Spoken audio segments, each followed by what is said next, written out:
লোভ লালসা যদি রাখেন জমি জিরাত ঘর বাড়ির, হবে না আপনার ফকিরি। ফকিরি দর্শনের পোস্টমর্টেম এটা হচ্ছে ৪ নম্বর লেখা। আমি একটু ভিডিও আকারে আপনাদের জন্য বলি, রেকর্ড করি, সবাই দেখতে পারবে, শুনতে পারবে, বুঝতে পারবে হয়তোবা।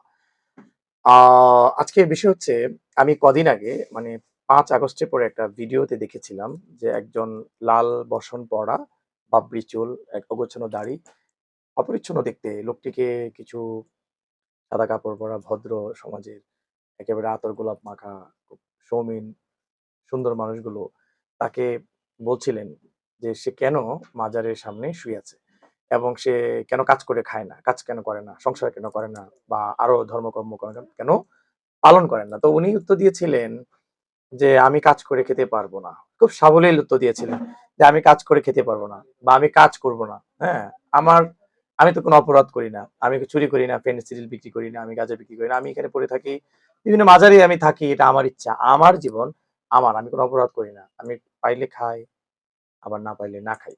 তো আমার এই ফকির দর্শনের এই ৪ নাম্বার ভিডিওতে বা লেখাতে আমার যে মূল বক্তব্য, একজন মানুষ পৃথিবীতে আসে তার ইচ্ছায় কিন্তু আসে না। একজন মানুষের জন্মগ্রহণ যেটাকে বলি আমরা, জন্মগ্রহণের কোনো অধিকার বা তার এখানে তার চয়েসের কোনো জায়গা নেই। কোথায় জন্ম নিবেন, কবে জন্ম নিবেন এবং জন্ম নিবেন কিনা এগুলোর কিন্তু তার কোনো রাইট নেই। প্রকৃতি দর্শনে ডিপলি চিন্তা করলে পাওয়া যায় যে এই যে প্রাকৃতিকভাবে বাই গড বা সৃষ্টিকর্তা আপনারা যেভাবে বলেন না কেন, সে জন্ম নিয়েছে, সে তার জন্ম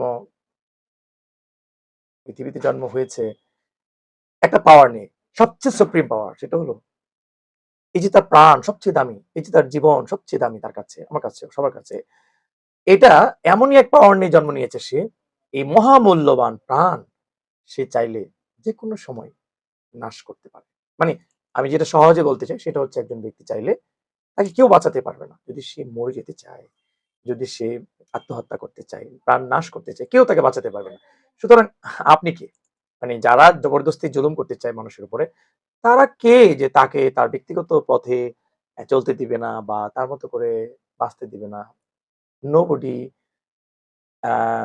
has the right, এটার ব্যাপারে কারো কোনো অধিকার নাই। আজকে যেটা বলবো, ফকিরি দর্শনে যারা বিশ্বাস করে ঘর ছেড়ে চলে যায়, যারা দূর দূরান্তে চলে যায়, সংসার ত্যাগ করে ফেলে, তাদেরকে কখনো বাধা দেওয়া ঠিক নয়। বাধা দেওয়ার কোনো যৌক্তিকতা নেই। তারা যদি অন্যায় না করে, কোনো অন্যায় অপাচার না করে সমাজে, তাহলে তারা তাদের মতো চলতে পারে। এজন্য আমি যেটা ভেবে পেলাম বা বের করলাম সেটা হচ্ছে, ব্যক্তি তার জীবন কিভাবে চালাবে, কিভাবে চলবে, সেটা কি বৈরাগ্য জীবন নেবে, সন্ন্যাস জীবন নেবে, নাকি প্রেমময় সংসারময় জীবন নেবে, নাকি তার ব্যাপার। এই ফকিরি দর্শনে এটা আসলে কখনো কাম্য নয়। তো আমরা এরকম অনেক ফকিরা বা এরকম যারা আমরা যাদেরকে সহজেই ফকির বলি বা মাজার-টাজারে ঘুরে বা বিভিন্ন জায়গায় ঘুরে বেড়াই, তাদের প্রতি যেন আমরা কোনো প্রকার অন্যায় না করি। ভালো থাকুন। আপনার সুপ্ত ফকিরি দর্শন খুব দ্রুতই যেন জাগ্রত হয়। যাদের জাগ্রত হয়েছে তারা যেন এটাকে আরো বিকশিত করেন। কারণ দিন শেষে আপনি, আমি, আমরা সবাই কিন্তু ফকির।